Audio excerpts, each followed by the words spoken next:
Ujú. Bueno, en Bolivia evidentemente hemos tenido un cambio en la correlación de fuerzas después de lo que ha significado la elección en primera vuelta para elegir presidente, vicepresidente y evidentemente la composición de la actual Asamblea Legislativa Plurinacional, es decir, senadores, diputados. Esto en el marco de lo que ha significado una disputa interna dentro del movimiento al socialismo,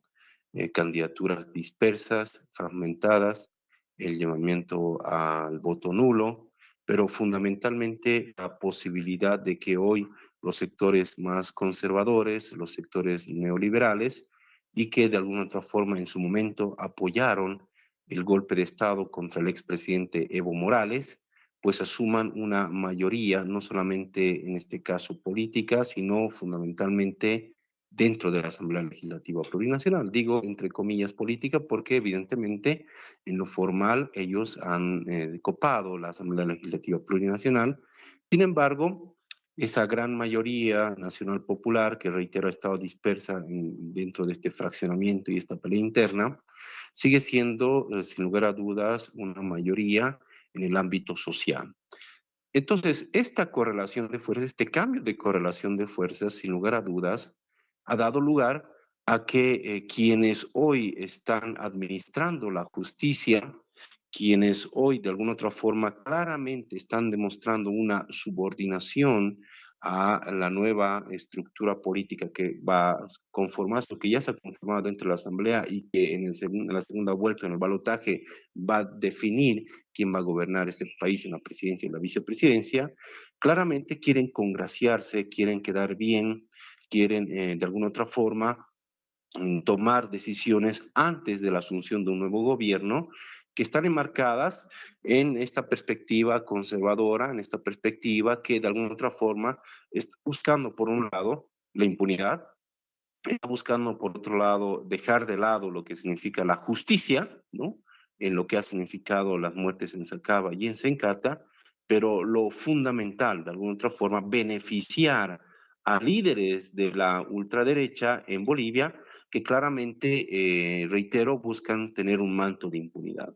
Recordemos, como bien se mencionaba Marcela, quiénes hoy están siendo beneficiados con lo que significa este manto de impunidad.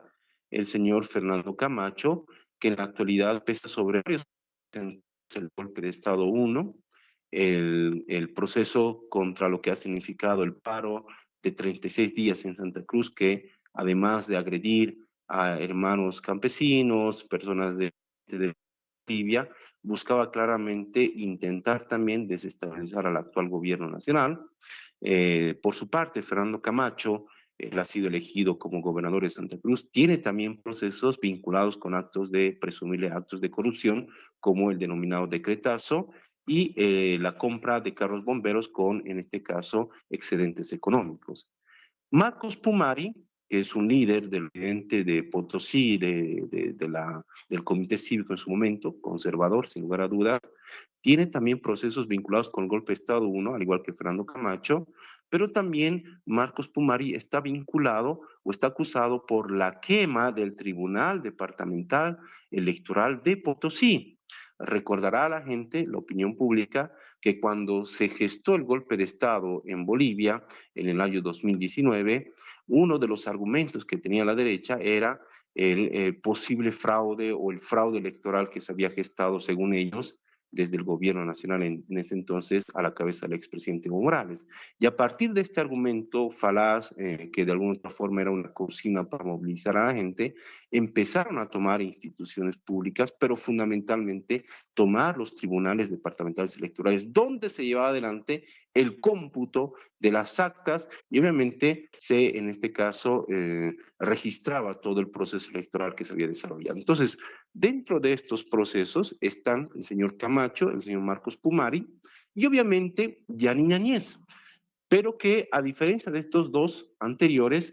Yanina Añez tiene una causa abierta denominada golpe de Estado 1 y 2, donde están Marcos Pomari y Fernando Camacho, pero Yanina Añez, en su condición de presidenta de facto, ¿no?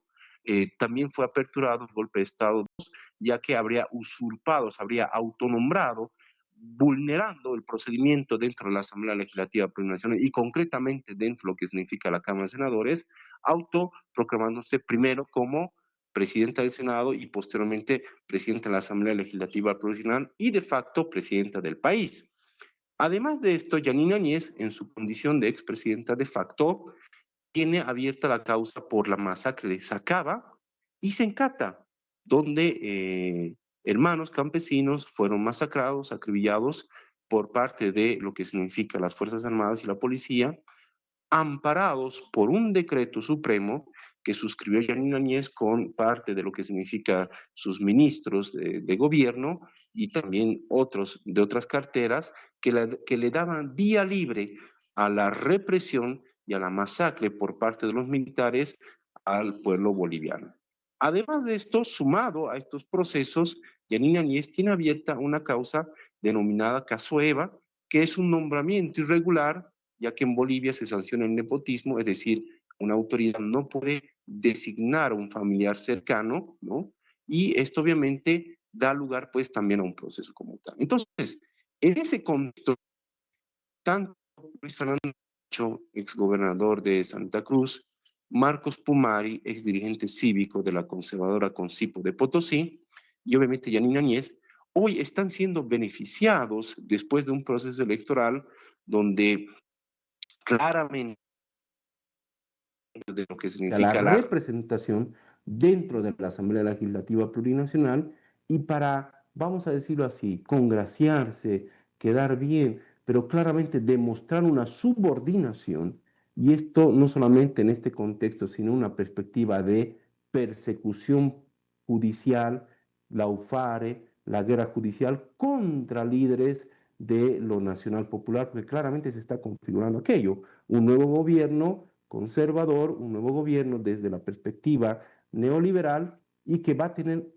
en su misión, y vamos a decirlo así, en una perspectiva de acatamiento de las órdenes del nuevo poder político para la persecución de líderes políticos de la izquierda, de lo nacional popular, y la impunidad de quienes en su momento gestaron un golpe de Estado que tuvo no solamente resultados luctuosos, sino también la posibilidad de generar una inestabilidad política, un perjuicio a un proceso democrático como el que se estaba llevando adelante en el 2019 y una afectación que hasta ahora yo podría mencionar Bolivia no ha podido zanjar. Entonces, ese es el contexto político, ese es el contexto social donde el Tribunal Supremo de Justicia, que es parte del órgano judicial en Bolivia, está congraciándose con estos líderes políticos y claramente ahí los sectores que han vivido, han palpado, la gente del Alto, de Sacaba, la gente del trópico de Cochabamba,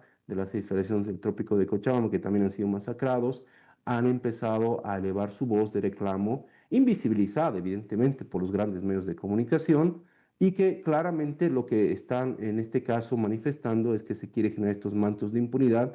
pero lo irónico es que si esto fuese un tema estrictamente, vamos a decirlo, procedimental, técnico, un tema de revisión de las detenciones, en este caso preventivas, que en derecho y en Bolivia y en nuestro Código Penal está claramente amparada para garantizar el debido proceso, para garantizar que la persona no fugue del país, para garantizar que evidentemente esas personas se presenten ante las audiencias correspondientes. Esa es la detención preventiva en Bolivia y en todas partes del mundo, que claramente lo que reitero buscaría en esencia es garantizar un debido proceso. Eso evidentemente no es una sentencia, no es una condena, eso tiene que estar sujeto a un juicio público, oral y contradictorio.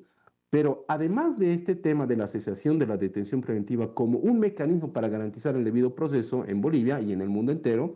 está el tema de cambiar la condición de Yanine Áñez de ser investigada por la vía ordinaria, es decir, por el Ministerio Público, por los jueces, fiscales, a cambiar su situación y ser, en este caso, procesada por un juicio político que tendría que ser aprobada por 2/3 de la nueva Asamblea Legislativa Plurinacional, donde claramente más del 80-90% de esta representación de diputados y nuevos senadores en Bolivia están pues con una posición conservadora que responden a esta nueva correlación de fuerzas en nuestro país. Entonces, hay aquí una intencionalidad de dilación, hay aquí una intencionalidad de generar mantos de impunidad y el cambio de lo que significaba